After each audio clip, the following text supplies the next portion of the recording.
Hello friends, GSTR2B GST portal पर आ चुकी है। ये मैं आपके साथ ऑलरेडी एक वीडियो में शेयर कर चुकी हूँ।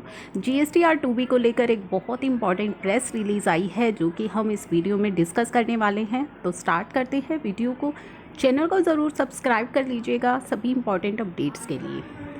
तो आइए चलिए देखते हैं क्या कहती है ये important press release.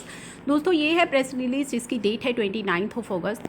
The GST council in its 39th meeting held on 14 मार्च को जो GST काउंसिल की 39th मीटिंग हुई थी, had recommended to adopt and implement the incremental approach of linking the present system of GSTR3B and GSTR1। तो उसमें कहा गया था कि GSTR3B और GSTR1 की अब लिंकिंग की जाएगी and other changes like enhancement in GSTR2A and its linking to GSTR3B। साथ ही साथ GSTR2A में भी enhancement की बातें की गई थी और उसकी GSTR3B से लिंकिंग करने की भी बातें सामने आई थी जो हमारी 39th GST काउंसिल मीटिंग थी। One such enhancement that the Council recommended was introduction of auto-drafted ICC statement which would aid in assisting and determining the ITC that is available for every taxpayer।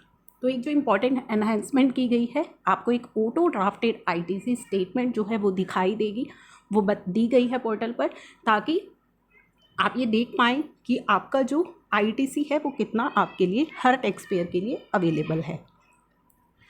GSTR2B is going to be such an auto-drafted ITC statement which will be generated for every registered person on the basis of information furnished by his supplier in their respective GSTR1, 5 and 6। तो GSTR2B basically क्या है? एक auto drafted ITC statement है जो कौन से data के basis पर प्रिपेयर की जाएगी, जो आपका सप्लायर अपनी GSTR1 के अंदर डालेगा, GSTR5 में डालेगा नॉन रेजिडेंट के केस में, और GSTR6 जो ISD के केस में है, जब आपका सप्लायर वो डिटेल्स अपनी डालेगा तो उसके बेसिस पर आपकी GSTR2B तैयार होगी। It is a static statement, यानी कि ये चेंज नहीं होगा इसका डाटा। जैसे कि GSTR2A का जो डाटा है वो चेंज होता रहता है। आज आपको कुछ और डाटा दिखाई देगा, नेक्स्ट डे आपका डाटा चेंज हो जाएगा जैसे ही सप्लायर उसके अंदर कोई इनवॉइस ऐड करेगा।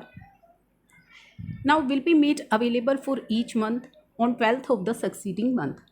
तो आपको ये हर मंथ जो है अवेलेबल कराई जाएगी। कब अवेलेबल? यानी कि इस मंथ की आपको नेक्स्ट 12th तक आपके लिए अवेलेबल हो जाएगी। It is expected that GSTR2B will help in reduction in time taken for preparing return.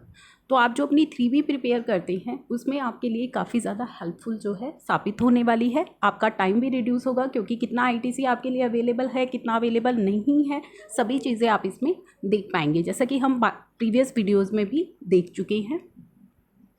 Minimising error, GSTR3B में दोस्तों आप जो ITC है वो खुद से लेते हैं, मैनुअली उसको फिल करते हैं, जिसमें ह्यूमन एरर होने के चांसेस हैं, तो वो भी आपके जो है कम होंगे।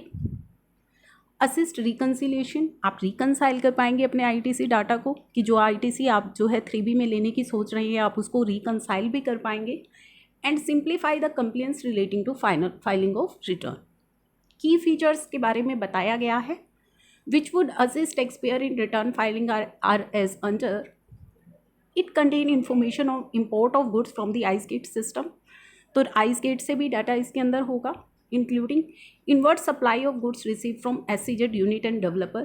This is not available with the release of GSTR3B 2B for the month of July and will be available shortly। तो अभी जो जुलाई की इन्होंने 2B अवेलेबल कराई है पोर्टल पर, उसमें अभी ये डाटा नहीं है, लेकिन जल्दी ही आपको अवेलेबल करा दिया जाएगा। नेक्स्ट इन्होंने कहा है summary statement will show all the ITC available and non available under each section. The advisory given against each section clarify the action to be taken by the taxpayer in the respective section of 3। तो यहाँ पे आपको जो table दी गई है ITC कौन सा आपके लिए अवेलेबल है, कौन सा ITC अवेलेबल नहीं है, साथ ही आपको एडवाइजरी दी गई है जिसमें कि क्लैरिफाई किया गया है the action to be taken by, कि कौन सा एक्शन अपनी 3B के अंदर आप ले सकते हैं, वो पूरी एडवाइजरी आपको वहाँ पे दी गई है GSTR2B के अंदर। GSTR2B डिटेल में मैंने आपके साथ डिस्कस की हुई है, अगर आपने वो वीडियोस मिस कर दी हैं तो उनको ज़रूर देख लीजिएगा ज़्यादा क्लैरिफिकेशन के लिए। तो दोस्तों, इस प्रेस रिलीज़ में इन्होंने ये सब चीज़ों को क्लियर करने की कोशिश की है। Document level details of all invoices, credit note debit note is also provided for both view and download. तो डॉक्यूमेंट वाइज डिटेल्स जो है उसके अंदर दी गई है सभी इनवॉइसेस की, क्रेडिट नोट की, डेबिट नोट की, जो कि आप व्यू भी कर सकते हैं और उसे डाउनलोड भी कर सकते हैं। नेक्स्ट इन्होंने कहा है GSTR 2B for the month of July 2020 has been available on the common portal on trial basis. तो जो 2B अभी आपको अवेलेबल कराई गई है वो ट्रायल बेसिस पर अवेलेबल कराई गई है। Since this is the first time that the statement is being introduced, taxpayers are advised to refer to 2B for the month of July only for feedback purpose। तो basically अभी जो जुलाई की आपको provide की गई है GSTR 2B वो भी फीडबैक पर्पज़ के लिए है, एक ट्रायल बेसिस पर आपको प्रोवाइड की गई है। All taxpayers are requested to go through the 2B for July 20 and after comparing the same with the credit available by them in July 20 provide feedback। तो वहाँ पे आपसे रिक्वेस्ट की गई है कि जो 2B आपको पोर्टल पर प्रोवाइड की गई है और जो ITC आप क्लेम कर रहे हैं उनको मैच करके आप फीडबैक प्रोवाइड कीजिए on aspect of 2B by raising a ticket on the self-service portal। All taxpayers are advised to view the detailed advisory relating to 2B on the common portal before using the statement। आप उस statement को use करने से पहले जो advisory वहाँ पे दी गई है आपको पहले वो पढ़नी है, उसके बाद ही आप जो है उसको देखिएगा। Taxpayer can access 2B through, किस तरीके से आपको 2B देखनी है वो मैंने अभी आपको प्रीवियस वीडियो में भी बताया है। पोर्टल पर जाना है, रिटर्न डैशबोर्ड पर जाना है, वहाँ आपको 2B दिखेगी। व्यू एंड डाउनलोड दोनों का ही ऑप्शन आपको अवेलेबल है। डाउनलोड आप JSON फाइल भी कर सकते हैं, एक्सेल में भी उसको फाइल कर सकते हैं और पूरी स्टेटमेंट आपके सामने ओपन हो जाएगी। तो वो एक ट्रायल बेसिस पर आपको अभी अवेलेबल कराई गई है फीडबैक पर्पज़ के लिए, तो आप उसको यूज़ कीजिए, देखिए उसको, अपना डेटा मैच कीजिए और उसका फीडबैक ज़रूर दीजिए। तो ये थी इम्पॉर्टेंट प्रेस रिलीज़।